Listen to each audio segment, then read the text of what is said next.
What's up, guys? Welcome to the Swear to God podcast. Looks like we're in the apocalypse now, but first let's enjoy that double shot espresso, am I right?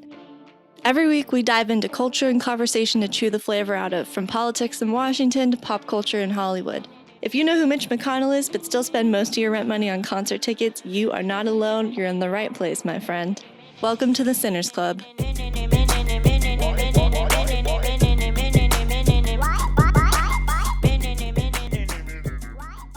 All right, welcome everybody to another episode. This week, I am so pleased to have Drew and Connor as guests on the podcast. They are co-hosts of the Cornerbooth podcast, which is so hilarious and entertaining.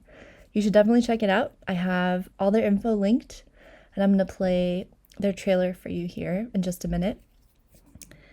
I found these guys randomly on the internet in this crazy podcast venture, and it actually turned out to be one of the most positive chances I had taken in reaching out to strangers online in this really crazy time. They were so welcoming, thoughtful, friendly, and interesting, and I am so pleased to call them friends. It's been interesting hearing from people that are essentially on the other side of the country from me and sort of learning about their worlds and their lives. So here's their trailer for the pod. Please check it out, and then we'll dive into our conversation for the week. Imagine that table at your favorite bar that always has that one guy willing to offer up his 2 cents on any topic he hears. What if that guy were way less creepy and a podcast?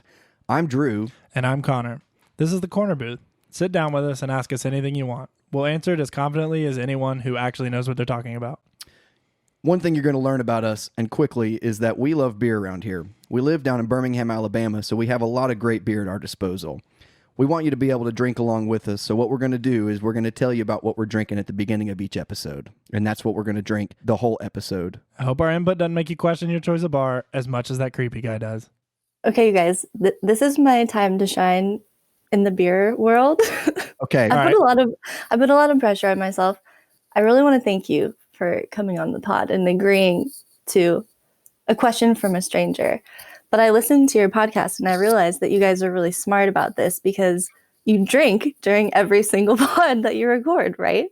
Every single one. I don't know if smart is the word, but we'll roll with it for now. Let's see. I guess I'm inspired, and I don't know why I haven't been doing the same. So I figured during our episode, I had to bring this beer out. It's by Heretic Brewing, and it's an IPA, and the name of it is Make America Juicy Again. Nice. Heck yeah. I love it. That's amazing. Juicy. That's amazing. That's sweet. What is the like the juice? What is the fruit? I don't even know. I haven't even gone that far. It has like the face of a devil on it. Well, don't we all? I mean. So that's what I'm starting off with. Amazing. What are you guys drinking? You go first. I'm drinking. Oh, we should acknowledge that. Yeah. Okay. So my coworker for like a month and a half has been begging me to try Luke Bryan's beer. It's called 2 Lane, not like the school, but like 2 lanes on a road. I was like, it's just gonna be like all capital letters beer. Like that's what it's gonna taste like. It's in between that and my favorite beer is Golden Wave from Kona Brewing. And this is like right in the middle of it. And so it's a way cheaper version of my favorite beer, basically. And that works for me. There you go. Are we cracking? Yeah, let's do it. You want to crack one with us? 3, 2, 1. Yep. Oh, I jumped the gun. I got excited. So I am drinking one from my my favorite local brewery. Let's do a tradesy. Yeah. Hey, that one's not bad. Oh, that's not bad either. This one is the Brunch Punch from the Avondale Brewery over here in Birmingham. Avondale is my favorite of all of the ones here. And this is actually, I think, the current seasonal one for summer, so damn good. I like that you're drinking local. For real, the reason that I brought us all together today is to solve one of the biggest mysteries of the 21st century, and that is the Free Britney movement. Before we even start, I would like to know how much research Drew has done on this. This is my real question. It's already been some. Okay, so So, Sophie, here's the deal. I'm not usually the one that's up to snuff on the pop culture stuff. He always has to be the one to pretty much tell me. And so, So first and foremost, what's your summary of what's happening? my Because that's- summary, that I'm might going to be give, its own thing. I'm going to give you my summary. It's going to be the quickest summary you've ever fucking heard. I think I know that she is basically under the guidance of her, I think, manager and dad, and they make all the decisions for her and have been since what, the mid 2000s? Is that right? Is that 07 was when she shaved her head? okay? Yeah. Almost 10. Okay. And then I think I know that that she's been subliminally doing these things in videos to like get the message across, and like say, hey, I need help. And then people will be like, Britney, if you need help, wear yellow in your next video. And she wore yellow. So like, that's like what I know. That's the extent of it. That's perfect. All right. Yeah. I'm outside of the like petition that people have started. That's it. Yeah. I win. Hell yeah. Y'all can both eat it. I like I think I know. That's good. Yeah. I think it's important to contextualize. Yeah. Because as soon as I say that I know, people are going to call me out. Well, even more importantly, are you a Britney Spears fan? I would say that Toxic is probably in one of my top 10 favorite songs. Stop it. Not You're really. not being sarcastic. I don't think I am. I would maybe put it like 11 or 12 at the lowest. Toxic is a classic. I used to have, when I was a kid, this little portable music player, and it was like this little, it almost looked like a Game Boy card. It was like a little card you put in. It had like 2 songs on it, maybe. But I had it, and it was a little portable thing. It was like literally, it was like this big. That's and good. That audio audience is really gonna like understand if you that. like if Not type butthole. for the general public, if you just put your middle finger and thumb together and make like a circle, it's about that big. Imagine looking down the barrel of a corn cob. Yeah, sure. And so Very specific. just like gut a corn cob and look down that. Anyway, I had one of Aaron Carter and I had one of Britney Spears, and I don't remember what Britney Spears songs were on it, but I was a big Aaron Carter fan. Aaron Nice. Carter. Wait, can I ask how old are you guys? I'm 25. I'm 24. What? Yeah. Okay, more Okay, I importantly, how old have did you to get think up. we were? Sorry, I'll talk to you later. Bye. I was born in 89. So Yeah. All right, Taylor Swift.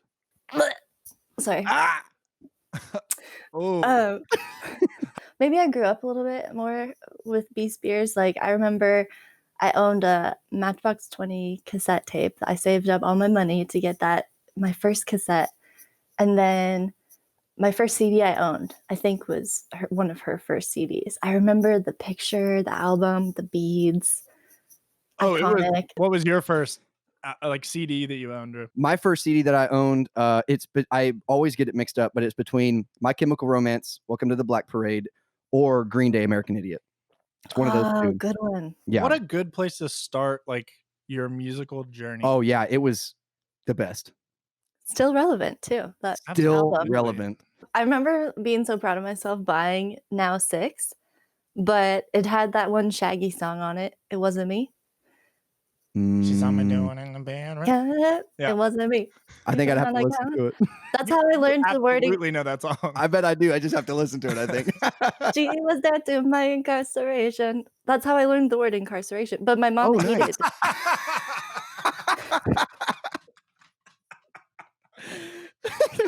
I'm sure your parents were not happy about that. She was so pissed. She's like, no nows, never again. Oh my god. No more that's Shaggy good. for you. Oh, Like, I lost my Yu-Gi-Oh cards when I was like 6 because one of the things said like he was summoned from a realm of hell or something, and my parents were like, "You can never have Yu-Gi-Oh cards again." Oh no. I played Yu-Gi-Oh, so that's hilarious. I have to ask you guys, are there a lot of mullets in the South right now? Because I see them everywhere over here. And they're unironic. And I don't know how to feel about it. It's making a comeback, I'll tell you that. But I guess the real question is it a pro or a con for someone to have a mullet? Thoughts on Joe Dirt? I would probably say thickness is more important than length. Okay, just getting a frame of reference here, just so we. I did not think about the innuendo there, and I'm so glad I didn't because it was way better when I realized it when both of y'all laughed. That's going to be the episode title. Great. Connor, what was the first album you owned? If it counts, I stole an album from my dad because I used to do my homework with like a CD player in my room, and I would just like take stuff out of my dad's like album collection, and at some point one of like the Steve Miller Band greatest hits, I just kept it. It's in my car right now. Like I still have it because he just never asked for it back, and I loved it. So I guess technically that's it. But the first one I bought myself was probably Sleeping with Sirens. The first one. So that was It's very on brand. With what is it? With Ears to See and Eyes to Hear You, I think is the name of it. Pop Screamo. I don't know. It's like what you would listen to in middle school, and he still listens to it. Yeah, no, I never left that phase of music. Like Panic at the Disco is still my favorite band, and like I would like to go to Warped Tour every year of my life forever. Too bad though. It's done. Yeah, I know. Yeah. Wow, we got off topic. I feel like I was so confused. I did like 2 minutes of research on this. When she shaved her head, I remember thinking like, oh, that's weird, but maybe it's just like a daring artistic choice. I don't think I was tracking enough to really understand what was going on, but I can't believe that was so long ago. Oh, I know. Oh, I know that feels like that was much more recent. Well, and her and Justin Timberlake's relationship seems much more recent to me than it is. And I mean, I think it's also because people still talk about it like consistently. I don't know how they swung getting that kind of control though. That's insane. Isn't it? And that's the thing I think that weirds me out the most is a conservatorship I was reading is usually for people like with dementia. Yeah. Right.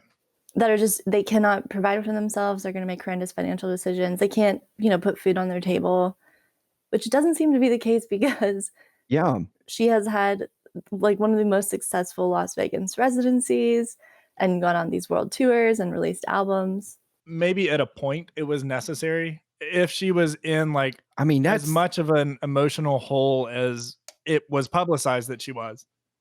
There may have been a brief stint of like, this is something that we need to do. And then they took advantage of it because they had a bunch of money in their hands at this point and they had the ability to.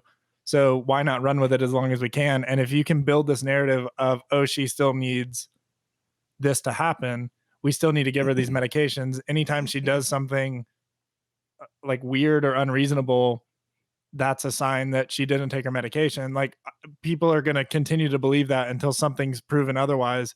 And whether it's true or not, the fact that like people have come out and made this and like an investigation, they're in court now about it. So it's become a real thing.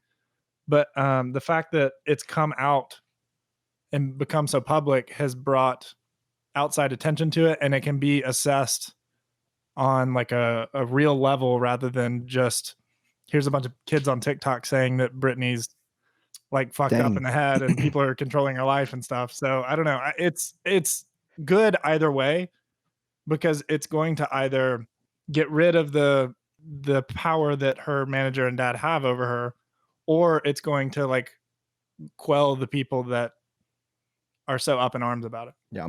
The problem that I have with it most significantly is there's so many celebrities that deal with mental illness in a healthy way.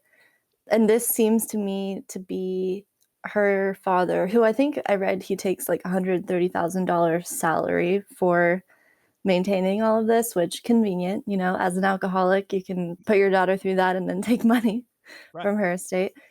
And then you see someone like Kanye West, who has obviously had mental health issues as of late. And what's happened to him is he's running for president under the birthday party. Yeah. Oh my God. That was... Wait, whoa, I didn't hear about that. That's like his political party? Yeah. Oh my God. Fucking hell. He was like, we're going to start a new party, the birthday party. Oh God. Can you imagine if that's like the Republicans and Democrats have not been a thing forever. Can you imagine if like that's the next big political party is the fucking birthday party? What is like 2020 would be the year. Hey, what is like India gonna think if like the biggest political party in the US is the fucking birthday party? if anybody can do it, I think it's Kanye that can do it. Doesn't he have like a decent amount of support for how Yeah. psycho he is Yeah. acting right now? It's like 2% or Yeah. something, which is way more than I would have thought. I know. It's insane. And important to note, there are Republican lawyers and operatives working for the Trump campaign that are gathering signatures to put Kanye on the ballot in a number of swing states. It's insane. Because who's voting for him other than young people? Right. Yeah. Yeah, it's insane. Exciting. Those Love t-shirts, those $400 t-shirts with holes in them, they're so good. that. The worst is the triangle Crocs. I don't care what, like the shirts and the shoes and stuff or whatever. The triangle Crocs. I missed that part. Look up his, like, I don't know I'll what look they're it up called, right but now. they're like his flip-flops or whatever. It's like someone took a Croc, melted it a little bit, and then shoved it in like a wedge-shaped hole. It'll come out.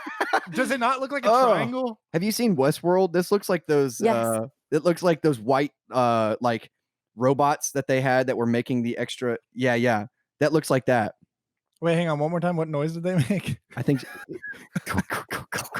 yeah, there you go. Nice. Yeah, She yeah. got it. How good is your trivia team? I'm guessing you guys go Oh, into bars the and just trivia massacre team? people. I will say we are a consistent second and a half place. We used to be like we used to go to this one place called J Clyde around here, but they closed. There's a whole funny story with that. They ended up having a possum infection. Not infection. Infection. Infection. Not That's infection. what I had last year. I didn't know. A possum infection. It was in my hip. I don't know. They had a possum infestation at the damn restaurant, and they would like still serve food and stuff. They closed down. It was really cool. It ran through the building. It was a lot of fun. You'd have a pet possum every now and then. Just kidding. That People was didn't not- like bring their guns in and try and Which is, I was about to Take say, care of that's the most like I live in Alabama thing Yeah. I may have ever said. But anyway, so we used to go there, and we were actually pretty good when we went there. We went to a national trivia competition in New Orleans. That was fun. I want to say shut the fuck up. Yeah, What? no, it was so we I wasn't did. there yet. That's That so was before cool. me. I really wish Connor could have been there for that, but this was when we were about a year and a half in at that point, and we've been doing this trivia team now for about 3 years, Sophie. That's how long we've been doing this. And That's so cool. yeah, Connor's been now with us for about a year and a half, I was gonna say, do you have special teams players? Like people that Kind have of. specializations? kind of. Well, so basically it's me and then anything else that other people can pick up, they'll figure. Hey, wait a minute. Wait a minute. Okay, Tom Brady. Yeah, Jesus Christ. Typically, I In have Florida now. Whoa. Cheese and rice, please. Typically, I've got like the music and tech stuff, but New Orleans was great. We went and we ended up we agreed that we weren't going to go out Friday night. The trivia competition was on Saturday, and it was going to be starting at like 10 a.m. Doesn't matter. Well, we assumed it was going to be the same like time commitment as our normal trivia, which is about 2 hours. And we agreed that we want to like get up early and go get like a good breakfast on Saturday, and then go to trivia, and then hang out all day and just get totally trashed on Saturday. So that was the plan. Well, everything changed as soon as we got there Friday night, because we show up to registration and we sign in, we go to all the stuff, and they give us 2 free drink vouchers at the hotel we're at, and we find out that they had the canned wine. So we got Ruh-roh. rut row. So we got all of us 2 cans of the wine because we wanted as much alcohol percentage as we could for free drinks. And we started immediately getting lit. And then we were like, you know what? Let's just go out. We're just going to go to Bourbon Street, and then Full send. full send. We're just going to do it. So we went full send that night. Well, we wake up almost way too late on Saturday, and we get there. I mean, we come in on 2 wheels. We are literally coming in, and it starts. We sit down. Right when we sit down, the door shut. Like, they closed off the ballroom, and they said, okay, guys, no clocks, no phones, no watches, no technology, no nothing. We're here to play trivia, and that is it. If you have your phone out, you're gonna be booted.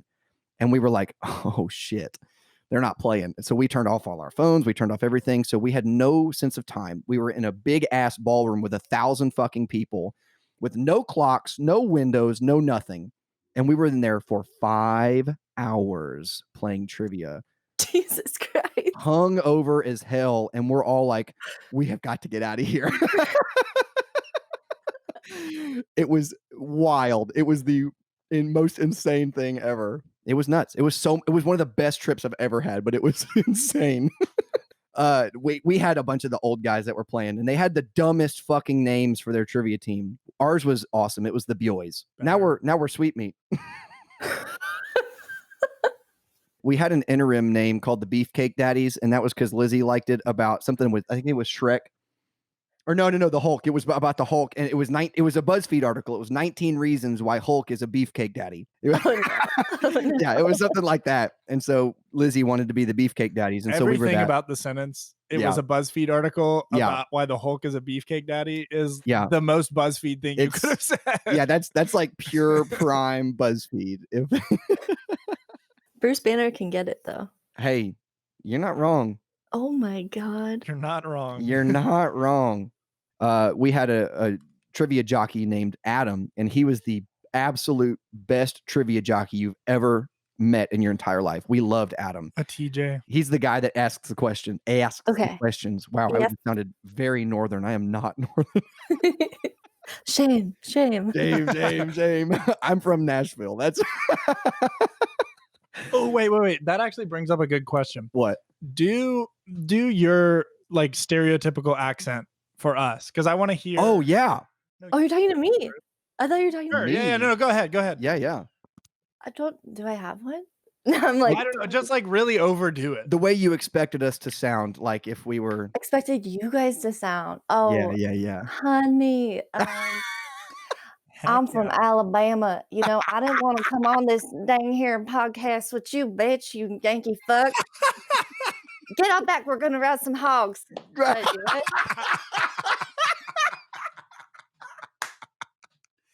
You've made my day. Shit. You've made my day. I love that it started as like Jonathan Van Ness. You're like, oh, Henny. I don't know what happened. So good.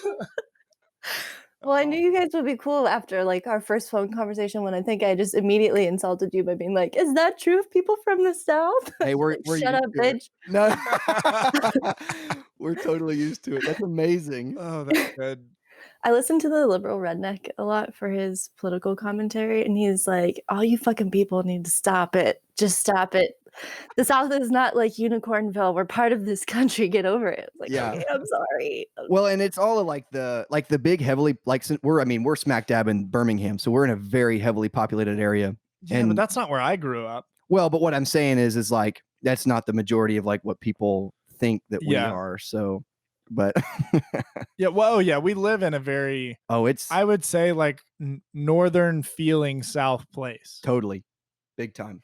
I guess because of these are sort of paradoxical, but like because of the local government in Birmingham and the like things that they're trying to do for Birmingham, like, you know, they're real big on like fixing the lower socioeconomic status areas and trying to make sure that there's a lot of equality, whether it be like gay rights or obviously general civil rights, but like the more progressive civil rights things are being pretty heavily talked about and addressed in Birmingham. I mean, it's very, very progressive because we are literally a melting pot here in Birmingham. But if you get like maybe 10 to 20 miles out, it'll start being less diverse, as you know, as you might expect. I mean, it's the South, so there is some of that. But I grew up in a small town in Oregon, and even though it's part of the Pacific Northwest, there is that bifurcation of, you know, all the good white little liberal hippies living in Portland, and then once you get out into the agricultural areas, it's like a different America almost. And going to school with, I think it was like 600 people total at my high school, you had to bridge that gap because people came in from the city, and then there are people that just stayed there and lived there their entire lives. And I kind of appreciate that perspective. Yeah. Because, you know, going to college, all those liberal kids were just like shitting all over the people from my hometown. I'm like, actually. What's insane about that is even 600, there's a lot of schools that are like kind of outside of our big area here in the middle of Alabama that don't even have anywhere close to that. And it's nuts to like they'll be like, yeah, we're a I don't know, K through 12, and we've got 200 people. And I'm like, Jesus Christ. Yeah, no, there's an Episcopal school in Gadsden, which is where I grew up, and they graduated 3 people the year I graduated. Yeah. Like My goodness. my graduating class was 450. Yeah, mine was about 400. Yeah. That blows my mind. You know how they have magnet schools for like academics and basketball for some reason? I don't know why that's a thing. But like Hoover is like a magnet school for football. Yep. Mm. Always win every game. They are they way sweep. too good. Like they have people that they'll have never met before that end up going to Alabama literally because A, the school is so big, and B, they went to like somewhere in Kentucky for middle school. And they would come in and play football and then go to college and play at like a big D1 school. Can you guys go on record and tell me what team you support? Which college team? Auburn. I both grew up as an Auburn fan and got my master's there. So I'm pretty well invested, I would say. I'm UAB. I went to UAB, so I'm all about Which it. doesn't count as it doesn't count. Support. But the one that I pick of the two, because I know that's what everybody wants to know about Alabama or Auburn, I go for Auburn. Give us the tea. Yeah, here's the tease. It's Auburn. My brother goes to Alabama though. I'm not a big football guy though. I'm a hockey guy. I love some hockey. They put their bubble up. They've got 2 hub cities up in Canada, and Predators are out. That's my team, of course, naturally Nashville. So I watched the Caps play. Ooh, I love the Vegas Caps. Knights. Vegas Knights. Were they in the final together? Whoa. As a non-hockey fan, you're telling me that the team name is the Vegas Knights? Uh-huh. Right? Wait, is it KN? Yeah. KN. That's brilliant. I don't know who came up with that, but they need another promotion right now because that's incredible. I love that. I'm fucking blown away. This is incredible. You like that? That's awesome. That's like there's like a I don't know if it's real or not, but there's a hat that one of my best friends in high school used to have that was the Commando University Streakers. And I don't know if that's real or not, but if it is, what a great mascot to have. Like, come on. I owned up to bandwagoning with the Caps though after I kind of got into the whole Alex Ovechkin thing. Oh yeah. And I mean, look, I own up to it. I like him. I think he's cool. I think he actually will beat Gretzky. So we'll see what happens. Ooh, okay. I think he will. So we'll see if that actually happens. Them's fighting words. Yeah, that's a hot take. That's a hot take.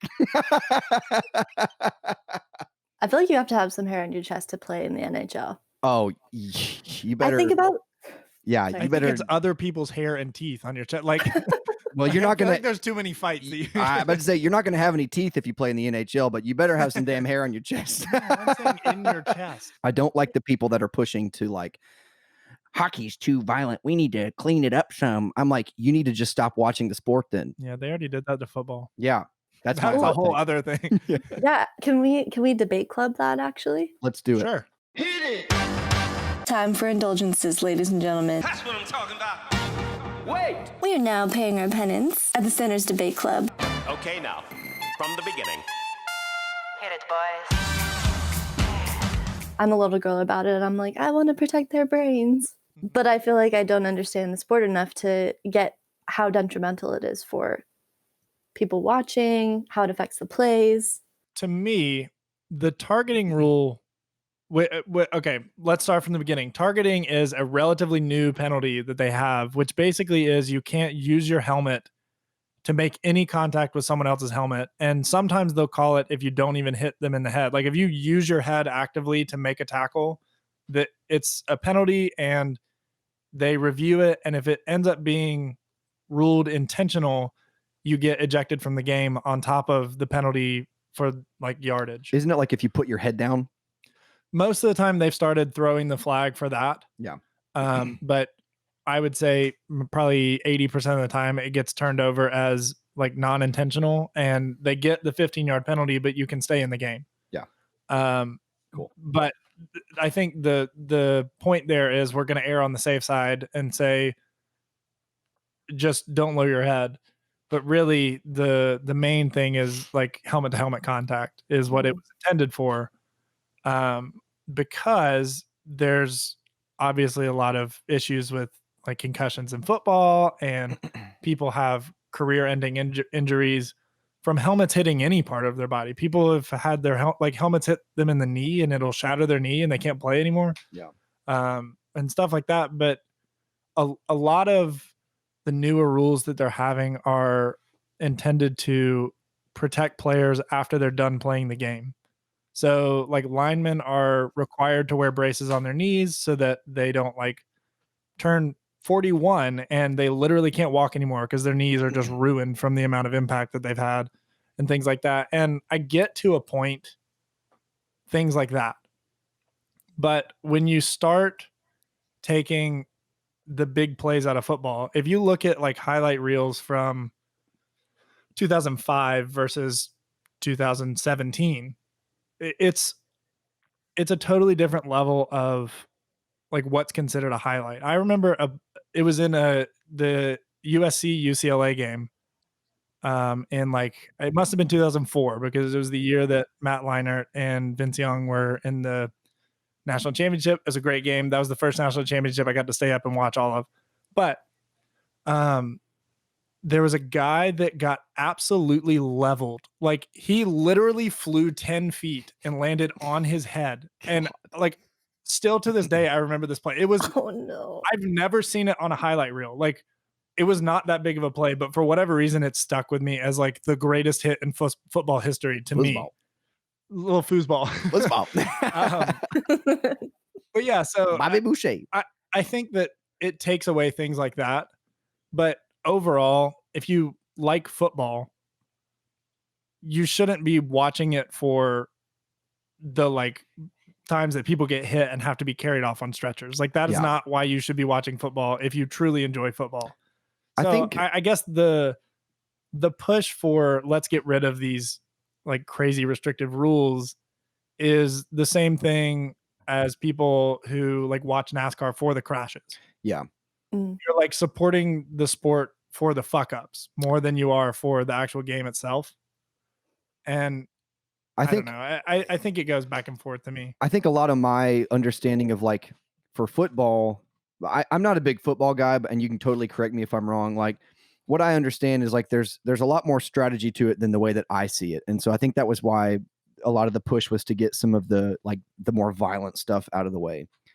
But a lot of the stuff with like hockey, I mean, it's a messy sport because I mean you're on damn ice and skates, and so the culture around it has always been really aggressive in a lot of fighting. And sure, there's a lot of strategy to it, but a lot of it's too is like defending your teammates. Like if some dude's starting to get aggressive to you, like you know you're gonna go kick the guy's ass because like it's more of like a team. Like hey, you're gonna fuck with him, I'm gonna fuck with you. So that's one of the cool little things about it. But I don't know. I think that probably is some of the difference, at least to me. I tried to watch Hockey High once and I couldn't. I couldn't track. Seems like that would be very. You'd be like, "Well, fuck, where's it going?" Now, I will say one of the things that I've appreciated is like one of the newest cultural things for the fighting, you know, to address some of the fighting, and I think it's a pretty good rule of thumb. Let them go at it until they go down and hit the ice and they're like laying down, and then call it quits. That's what I appreciate. Like, I can get behind that to say like, look, once they're on the ice, there's no need to keep wailing on the guy. Like, go ahead and just call that. What I was going to say is because it's such a continuous action thing, I think that there is a lot of, I guess, like a psychological aspect to it of there's no breaks in between you just like wailing on each other. Whereas in football, you run a play, it's maximum 10 seconds. If it's like a big play, it's a 10-second thing. And then you go back and regroup. Yeah. And, like you have a break in between beating the shit out of each other, basically. Like there's no telling how high the anxiety of those hockey players are, like just from constantly and then getting checked into the wall and having to keep going. And it's so insane. I think that there's a lot more that you can do on a safety side in a sport that has breaks where people can like actively calm down in between plays. And whether they do or not, there is the possibility of that. And if the idea is let's protect the people playing this game, I like the rules. Honestly, I would say Alabama is probably one of the biggest football fan places, but we don't have a professional team. So everybody's Auburn or Alabama. All college. All college. I could not care less about the NFL. Same. Yeah. No shit. Same. Yeah. It is all college, but I would argue that we have the biggest football fans. Yeah. Well, and what's wild is how much the University of Alabama actually runs everything. So they kind of deter like a lot of the extra stuff. Mhm. That's why UAB had their football team taken away from them. So it is back, but ask me about that and why I'm bitter about it. That's a whole nother damn story. So He's angry. oh, I'm Maybe not for angry. tonight. I am angry. That's a different story for not tonight, but that's What's the name of the Alabama coach? It's Nick or Nick Saban, the saint, Saban. the saint himself. the Lord and Savior Saban. Yeah. Yeah. Now I will basically. say That's how they treat him. he's recently gotten to that level. It used to be Paul Bear Bryant. No, Are I'm you not. familiar with Paul Bear Bryant? I'm not. Oh, okay. So He's like what started. I don't know if you've ever seen the pictures of the houndstooth hat. Huge guy. Like people literally worshipped him like he was a god. and Like still do though. you is would the hear people be problem. like, hell yeah, Paul Bear Bryant, he had 852 national championships. He only coached for 3 seasons. I don't know how he did it. There's 8,000 people in the NFL that he taught. absolutely ridiculous the shit that people say about him. And now Saban. They are like gods. I mean, that's someone to worship. That's a program to worship. And isn't Nick Saban buddies with Bill Belichick? I wouldn't surprise me. I don't know. He is the highest earning human being in the state of Alabama. I've been watching baseball, and people can buy those placards of themselves. Yeah. How And much they money have- do you have to have? This is a good idea. I want to be on TV, but in cardboard. Do it. Boom. Do it. I don't know. And then they have they play crowd ambiance noises Yes. in the game, and they have like a DJ set up that when shit happens, they up the volume so that it sounds like crowds are cheering. Make some noise. There was a little bit of that for the hockey stuff currently. They did it every now and then. It would kind of come up a little bit, but it was tasteful though. They did it very well. Yeah, the player, from what I've heard about baseball, mainly from Jesse, is that the players like it. They think that it's pretty similar to what's actually. I mean, I what get it that. That's actually where is. the energy comes from. That's where you Sure. kind of get your push, So Yeah. It's better than not playing too. For sure. Yeah. Can you imagine though, running around trying to hype up the crowd, and the DJ's like, "Yeah, I'll turn it up a little bit. That was pretty good." Do, do, do, do, do. Okay, I would love to debate club one more question. The other one was, who's the most obnoxious beer snob? There was that Thrillist article. Because we know all these tropes, right? The archetypes of those assholes Sure. that you may encounter in the corner booth of a bar. The article is the 19 types of beer snobs ranked by obnoxiousness. Yeah, no, I think unfortunately for me, it's the master debater number 4. And it's what's really sad about it is it's also me. Yeah. There's about 3 beers that I will just 100% just say oh yeah, those are really good. Everything else, especially if Drew has it, that's my extra crux. It's oh yeah, I've had that one. It was all right. And Drew will be like, I fucking love it. I'm like, I love it. But granted, we both love 2 very different types of beers. I don't do the whole sweet alcohol thing. It's not my style. Have you ever seen New Girl? Yes, I love that show. I love that show. You know Nick Miller? He's my favorite. He's Miller, Nick that's Miller? I am Nick Miller when it comes to pretty much most things. That's amazing. I've always wanted to meet a real life Nick Miller. I relate. The to internet him. got A little more good. work ethic, I would say. I have the work ethic of Schmidt, but all of my stuff, I wear a shit ton of plaid, and I get hell for it all the time. He's tried to write a zombie novel. Tried to write a zombie novel. I am into zombies a lot. You're into zombies now. That's That's a different thing. But shut up. Yikes. I don't know if I can keep up with you guys in trivia or drinking, honestly. Oh, no, that's just us. I'm about to- Everybody else is what the fuck are these 2 people doing? I'm about to say the 2 of us. One of my things is karaoke, so you're gonna have to pick a karaoke song. I'm sweating already. What's your go-to karaoke song though? Or do you not reveal it? Is that something that you have to see in person? I have a rotation. I actually have one I'm working up right now with Jenny. And this is how into karaoke he is. I'm working up a line dance to do for Yeah, this no, one. I've been working on my karaoke. Yeah. So. Yeah. You go hard in the paint. Oh, I go hard. Don't you get me wrong. I take karaoke very seriously. That's the best kind of karaoke though. Yes, Half-ass karaoke is tragic. You want it to be Exactly. over. And then there's the people, the women that sing really good, and then the sad guy who's been there for 5 years. you want to go up there and own it, and that way people buy into what you're doing. Now, the one big thing that he's left out though is that normally it's anywhere after 7 out of 10 drunk that he's willing to put his name down on the list. Oh, I've done it way less though. Oh no, I know you have. But anytime I've seen it, Yeah. it has not been. You've heard us talk about the Brown Derby. Oh man, Oh God, I want to say This that. isn't a pop quiz. If not, Yeah. no worries. this is our place. I don't know. This is like the bar that has the karaoke. That's like the end of the night. It's time to close down for the night. We're going here. We're like ending strong. This place from the outside looks like a shack. Yeah. That like you're gonna open the door and they haven't actually put concrete on the floor or anything. Like it is gonna be a dirt floor. You're gonna see lumber everywhere, dirt and lumber. Yeah. I did try. She was married. So salty. I'll still think about it. And then he said, "Don't you just love the smell of napalm in the morning?" We be faster than Jacob. We are in the apocalypse now. I can't stop, won't stop. Did try. She was married. Stop. Okay, you guys, not to be a downer, but I do like including the Apocalypse Now segment in the pod. Let's do For it. sure. And you agreed to it. So That's right. You've got us by the balls. I like that lead up. You agreed to this. I really roped you in it.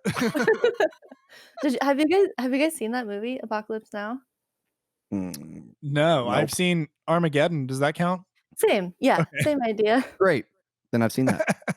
I just recorded an episode with a woman who's a comic in LA, and we spent the entire time essentially talking about USPS. But I would love to get your take and what's been on your mind. There's a lot that's been happening in the news. So I actually heard about this through like a Twitter post a while back. It was a few months ago, I think, that I saw it about somebody who worked for the post office that was like, hey, this is going on.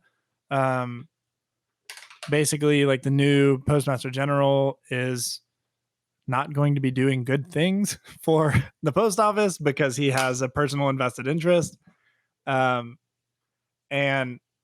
to me, it was one of these things that I think I put it in our personal Google Doc You like might a have. while back, and we were like, we'll talk about it another time. And now all of a sudden, like everybody is talking about it, and I was like, well, this is such a perfect time because we're on a podcast that sort of deals with this stuff a little bit more than we would. That was the main reason to me that we hadn't included it on a show, is because like we try to avoid anything that could potentially be political. We do our best to avoid. But this is such like a big deal outside of politics and everything, because like the number one thing is literally in the Constitution. It says we have to have a post office, or a postal service. But it's crazy to me that somebody's personal interest, whether it be the president, the postmaster general, FedEx, whoever, it doesn't matter who, would somehow attempt to, whether they succeed or not, attempt to supersede such like a constant that you don't even really think about how important it is. I tried to think about today and a little bit yesterday, like, is there something else that I think of outside of like, oh, I need water, I need food, I need air, like outside of that type of stuff, is there something that's such a constant in my life that I take it for granted? And I couldn't think of anything that was not a basic necessity to live other than the post office, because like, and recently I've seen things that were saying like, in 14 days, the post office delivers more than FedEx does in 6 years, or whatever the stat is. I don't know what the exact numbers are, but like that type of stuff shows like how problematic it could be if the postal service actually ends up getting, whether it's the postal service itself gets privatized. I don't know exactly how that's going to happen, but you start taking the, I guess, regulations of governmental bodies out of something that has been run. I mean, yes, you get a package late every couple days, but for the most part, it runs pretty damn smoothly. It's scary that something that ingrained in who we are as a country is being threatened, only because it's a concrete thing to me. I think that a lot of the like social issues that are being challenged right now are very similar in the sense of it's something that is like a part of the country, and people are challenging it, and in that case, in a good way and for positive change, but it's gonna take more effort than I think is happening, because in things like that, nobody's listening in higher positions right now. Heard a couple things from certain Congress people, and more local governments have talked about it, but I haven't heard anything major like that. And Yeah. it's such a wild thing that this is happening, and just pretty much everybody's ignoring it. And you can attribute that to whether it be social issues or the pandemic or whatever. Like, it still is a very important thing. It's just not being talked about as much because there's other issues going on right now. And it's scary, because whether it be the postal service or social issues or the pandemic or whatever it is, like, it's not something that can just be downplayed because it's not the current biggest issue, because there's so much more like civil unrest. Yeah. That type of thing, that I think it's just being like undersold as an issue. Yeah. You look 10 years down the road, and all of a sudden something like that is this one thing that maybe was the first thing that came from problems with the postal service, but now we've had 10 years of issues because of it. And that's like water under the bridge in comparison to what could come, because no one else in the country can handle the like amount of work and just like inflow of mail as the postal service. I think it's going to be if something happens outside of just, hey, right now this is a problem, I think that it's going to be a much bigger deal than just mail-in voting is going to be a problem. It's interesting the way that politicians are talking about the post office now. To me, it has seemed much less politicized in the past, right? It seemed like it wasn't even a partisan thing when you think about the post office. It's just a very American institution. Absolutely. And it is part of our Constitution. And then you see sort of the degradation of what it means and what it represents. And now it's become an inherent part of this election, which I think is one of the most important things to do with the post office right now. But I think you're right that if we do privatize the post office, what does that mean? And what does that mean in relation to these other companies that are already private, that exist, that don't reach the spaces that the post office does already? And it's hard talking about it with young people, because we arguably are probably going to be the least affected. I mean, maybe your Etsy package is being sent through the postal service, maybe not, right? Right. But I don't get any prescriptions in the regular mail. Whereas a lot of veterans do, a lot of people in really rural communities where those private companies don't go to, the USPS picks up that slack. And if those people aren't getting their pills on time, if those elderly people aren't getting their pills on time, what are they supposed to do? So it becomes an issue almost of decency in healthcare. A lot of the business stuff, like, I mean, considering from a business perspective, like, I like the concept of privatizing as much as possible, and I don't like always the concept of being reliant on the federal government necessarily. But it would definitely, it's a hard Band-Aid to just pull off if you were to say USPS, you're privatized. Like, there's no competition. It basically start out as a monopoly. The, FedEx and UPS, they're large, but they can't touch it, especially for the small stuff. Like I said, like, there's some little problems, but it's nothing like what could happen if you try to fuck with what's already in place. Yeah. And then what happens if it's not expedient or doesn't make sense monetarily for them to continue delivering in those places? Who picks up the slack there? Right. What would end up happening is there would end up being some regional aspect to it, and then there would be a lot of different rates, and then you'd end up seeing there's a lot of things that have to be considered with that, and with there being zero competition on such a scale that the USPS is, it's hard to just do it. Yeah, and then you would hope that some of the people on the boards making those decisions don't also have investments in the other privatized companies. Yeah. The conflict of interest. Yeah. Yeah. Yeah, it can get messy. So Okay, so because it's not all apocalypse, you guys. Yeah. We're gonna end on a high note. I think it was the article that you sent me was 19 dumb and hilarious things people did but regretted. Oh yeah. I wanted to turn that question on you guys. Like, is it, even if it's something just like so epic, you could be secretly proud of it, but it is still pretty idiotic. Dumb yet hilarious thing. I Or mean, you don't I have to think, reveal it on the internet. That's also acceptable. I think that understand. the dumbest thing that I can just think of offhand that I've ever done is for a Halloween costume. One time I dyed my hair black. And I talked about this earlier a little bit. I didn't know that there was like you could get hair dye that was like it only lasts for a few days other than like the spray stuff. And somebody told me that. And I went to like I don't remember if it was like a hair place or just like a beauty place or whatever it was. And I was like, hey, I need like temporary hair dye.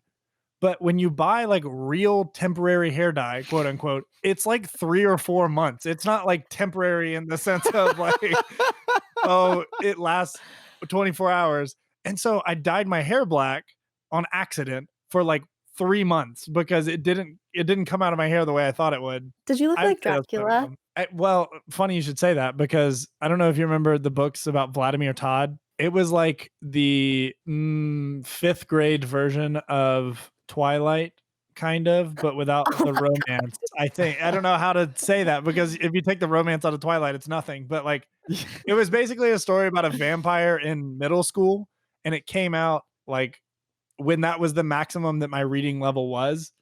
And so I was like, oh, like I'm gonna read all these. It was great.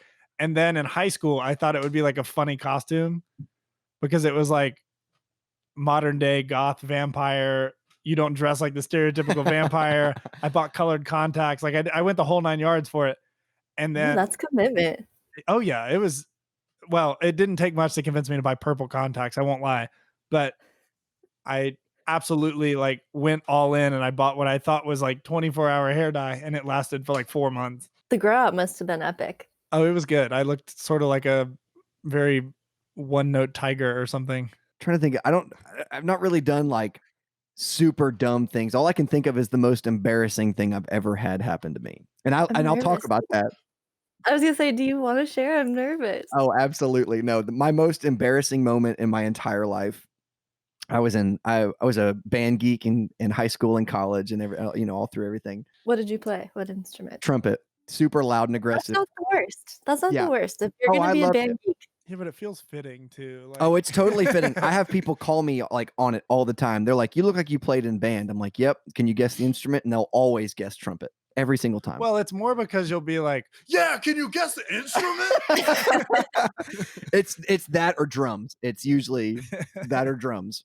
But I had to play the national anthem's trumpet solo for one of our UAB games. This was when I was I guess a sophomore at UAB. And so like I was still pretty young and this was the first year that I had like stepped into a role of like, you're going to play some of the solos and be in a leadership role and you're 19 years old at a college, and I was like super overwhelmed.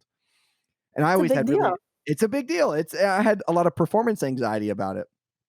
Well, I hear the announcer, he goes onto the mic, he goes, "Welcome to the UAB game." We're like in the tunnel, ready for the football players to come out, and we're standing there. And he was like, "We've got the highest attendance we've ever had at a UAB football game. We've got over 35,000 people." And all that goes through my head is, holy fuck.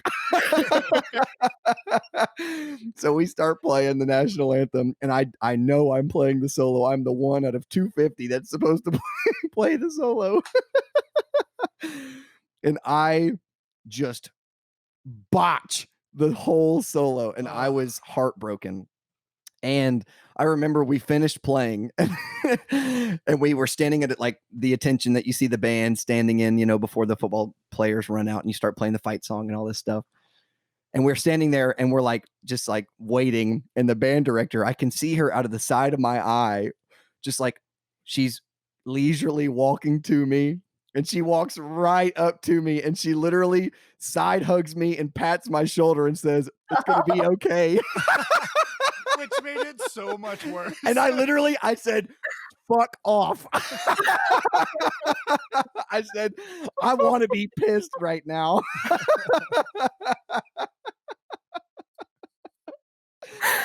Oh my god. I was distraught. And so then what was even worse was I had buddies that I hung out with. We'd go get lunch every Tuesday and Thursday. And that next Tuesday, I was like, maybe they weren't there. Maybe nobody heard. Maybe I'm just overreacting. We literally sit down and they all knew I was in the band. And they go, by the way, who played that trumpet solo? And I said, all of you can fuck off. Oh no. Oh no. I will never forget that as long as I live.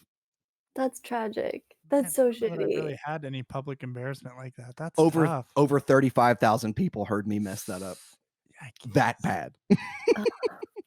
Infamy. A day that will live in infamy. A day that will live in infamy. That is my day. That is Ah, my day. You gotta answer Oh. it. Yeah, Too. you're up.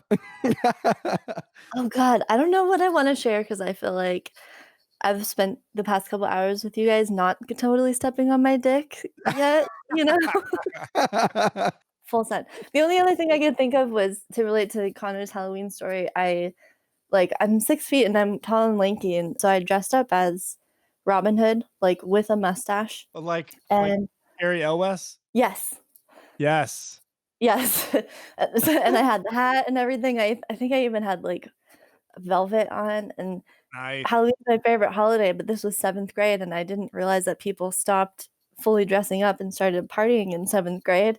So my yeah. friends and I went up to this house, knock on the door, and it's like the senior on the volleyball team, and she just sees me and she's like, "What the fuck are you doing?" And I never dressed like- up again.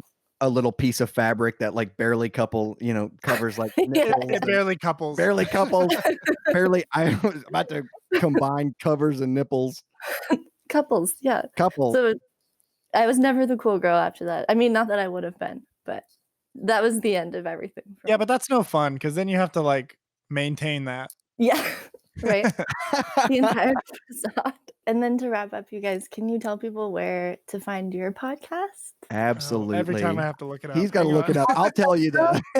Our email is thecornerboothpod@gmail.com, and we're always accepting questions, and we'll give advice or answer your questions or literally whatever you want. And like, No dick pics, though. No dick pics, please, God. unless it's a good one. Like if it's tasteful, like I don't know that I would mind it as much. You heard it here first, I guess. Yeah. So send it on anyway. And But no yeah, matter and then our Twitter is at the corner booth and then the number 1, not the word. Yeah. And yeah, like send in questions about literally anything and we'll do our best to answer it and also like be funny about it. we will do our best. Awesome. Well, thank you guys so much for doing this. Thank you, Sophie. It's been fun. We appreciate it. Hey, hey, hey.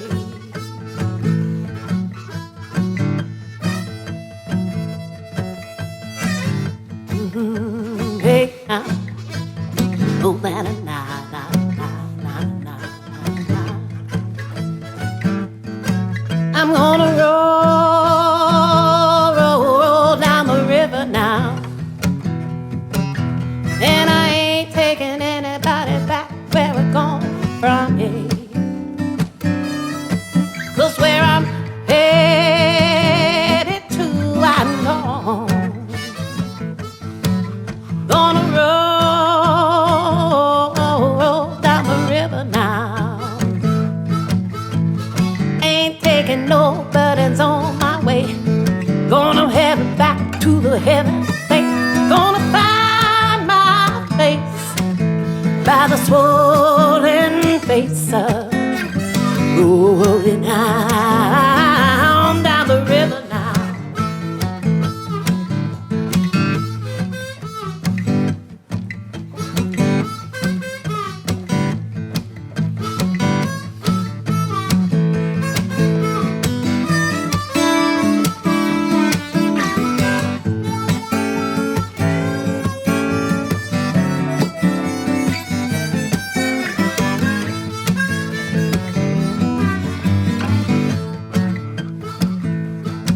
I'm gonna roll down the river now. Down that river. Gonna head to the place where I know I belong. I belong.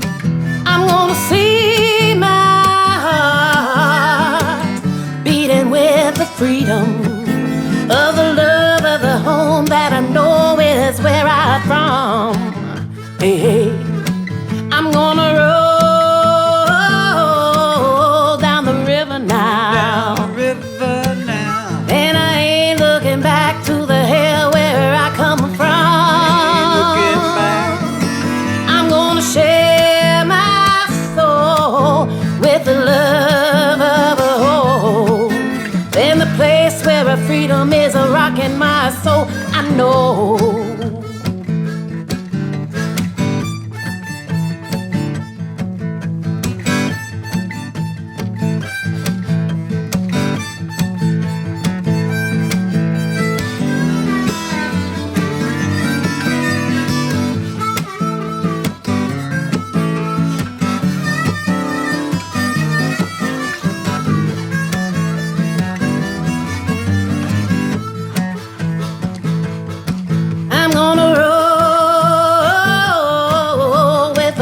waters now. I'm headed up, time gonna find myself home, where the green grass grows, where the sun always shows, and I ain't looking back, 'cause I'm so hopefully home. Gonna roll down the river now. Down the river now. And I'm headed to a place where my heart has shown a call. Oh, gonna find